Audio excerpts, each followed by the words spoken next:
तारिणी, अगं काय ग, किती कामं करशील तू? बघावं तेव्हा कामच करत असतेस तू. सॉरी. या ना बाबा, या बसा बसा. अहो काय झालं, लग्नापासून कपाट आवरायचं जरा राहिलं होतं, कपडे राहिले होते म्हणून मग ते सगळं आवरत बसले होते. बर बर बर, दोघांची कामं तू एकटीनेच करतेस. केदार कुठे गेला? असेल ना, बाहेर ऑफिसची तयारी करत असेल. अच्छा. तुम्हाला काही हवं होतं? नाही नाही नाही नाही, अगं मी सहजच आलो होतो. पण लग्न बाकी अगदी छान झाला. कौशिकीताईंनी एवढं सगळं केलं आमच्यासाठी, तरी आम्ही त्यांना सांगत होतो की तुम्ही एवढा खर्च नका करू. या खर्चा बिर्चाची काळजी तू नको करू सगळं. हे बघ, तुम्हा दोघांना खूप छान वाटणं हे आमच्यासाठी फार महत्वाचं होतं. हां, आणि तुला सांगतो, तुमचं हे लग्न बघायला केदारची आई असते तर तिला खूप खूप आनंद झाला असता. आणि तिने किती आणि काय काय केलं असतं म्हणून काय सांगू. बाबा अहो, काकू जिथे म्हणजे आई जिथे कुठे असतील ना, तिकडनं आम्हाला आशीर्वाद देत असतील, खात्री आहे मला. केदारने सांगितलं मला, माझ्या वाटेकडे डोळे लावूनच तिने शेवटचा श्वास सोडला. तिच्या बाबतीत माझ्या हातून घडलेल्या चुका सुधारायची संधीच मिळाली नाही मला. आणि केदार सुद्धा त्यासाठी मला अजूनही माफ करत नाहीये. कधी कधी वाटतं हीच माझ्या चुकांची शिक्षा आहे. मरेपर्यंत तरी त्याच्या तोंडून बाबा अशी हाक ऐकणं माझ्या नशिबात नाहीये. बाबा अहो, तो करेल माफ तुम्हाला. मी तुम्हाला सांगितलं ना, मला पूर्ण खात्री आहे, मी ओळखते त्याला. आत्ता त्याच्या मनात राग आहे ना, म्हणून तो असा वागतोय. एकदा का त्याचा राग शांत झाला की तो नक्की माफ करेल तुम्हाला. आणि त्याचं पण बरोबरच आहे ना. इतक्या लहान वयात त्यांनी त्याच्या आईला होणारा त्रास पाहिला. त्या वयात आपल्या आईला जो त्रास होत असतो तो मी सुद्धा पाहिलाय.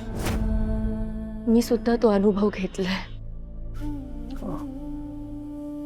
ते लग्नामध्ये तुझ्या आजीने जो फोटो आणला होता, ती हेड कॉन्स्टेबल वसुधा बेलसरे, माझी आई. खूप आठवण येते ना ग तुला तुझ्या आईची.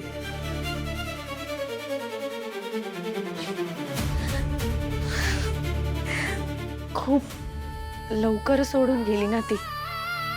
थोडा काळ अजून मिळाला असता ना तिच्यासोबत, तर तिच्यासोबतच्या खूप आठवणी जपून ठेवल्या असत्या मी समजू शकतो ग बाळा. आणि लग्नासारख्या आयुष्यातल्या महत्वाच्या क्षणी तर आईची पोकळी आणखीनच जाणवते. तुला सुद्धा तुझ्या आईविषयी काही भरभरून बोलावं असं वाटत असेल तर बोल ना बाळा. बोल बोल बोल, मोकळी हो. मनात काही ठेवू नकोस. बोल ग बोल. असा एक क्षणही जात नाही जेव्हा मला तिची आठवण येत नाही. बरं तरी एक विचारू बाळा, तू म्हणजे तुझ्या हरकत नसेल तर, तुझी आई ड्युटीवर असतानाच म्हणजे गुन्हेगारांना पकडताना तिचं काही झालं की? काय घडलं, का घडलं मला नाही माहित. काय म्हणजे असं काय नेमकं काय घडलं होतं? आरोप केला गेला तिच्यावर भ्रष्टाचाराचा.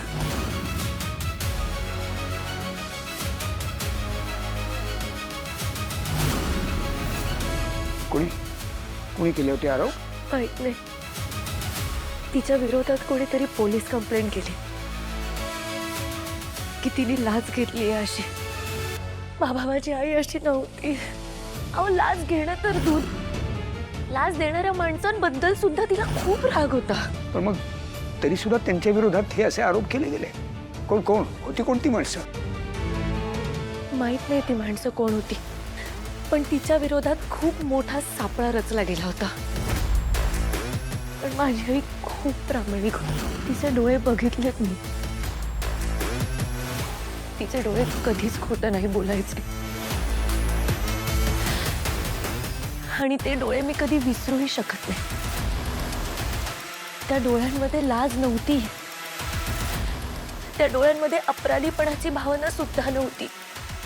आणि म्हणूनच ती शेवटपर्यंत स्वतःचा खरेपणा सिद्ध करत राहिली. मग त्यांच्यावरचे सगळे गुन्हे खोटे आहेत हे पुन्हा कधी सिद्ध झालं की नाहीये?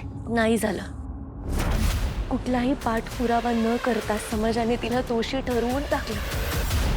तिची केस उभी राहायच्या आधी तिच्यावरचे आरोप खोटे आहेत हे सिद्ध होण्याच्या आधीच तिला दोषी ठरवून टाकलं. आमच्या घराच्या बाहेर ना काही माणसं आली होती तिच्या चेहऱ्यावर काळं फासायला. बाबा, मी हे सगळं माझ्या डोळ्यांनी बघितलंय आणि हे सगळं मी कधीच नाही विसरू शकत हो. आजही मला रात्री स्वप्न पडतं आणि आई दिसते आणि ते काळे हात दिसतात. तिच्या चेहऱ्याला लावलेला तो रंग दिसतो. माझी आई अशी नव्हती,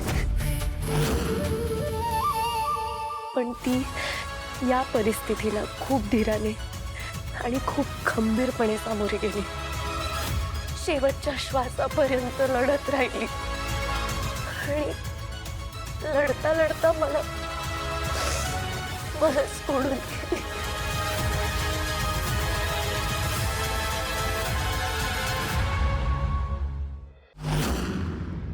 पण तुला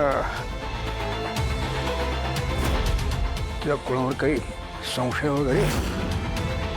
कुणावर संशय घेणार तुम्ही? रोज इतक्या गुन्हेगारांना भेटायची ती, इतक्या गुन्हेगारांना सामोरी जायची. कोणावर संशय घेणार आपण?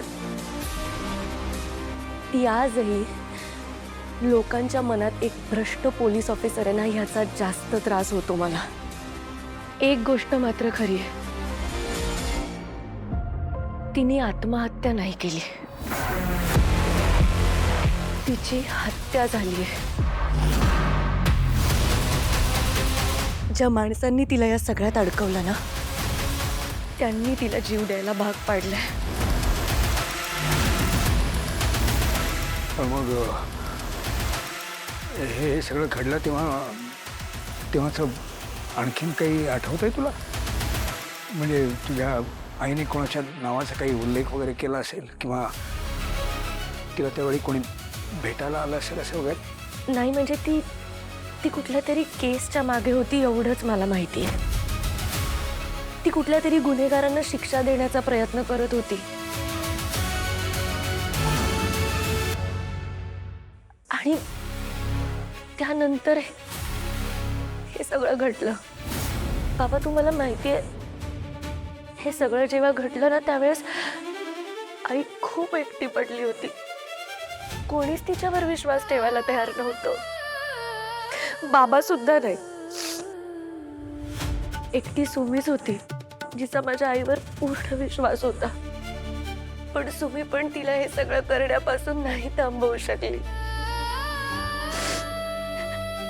आणि माझी आई मला सोडून गेली.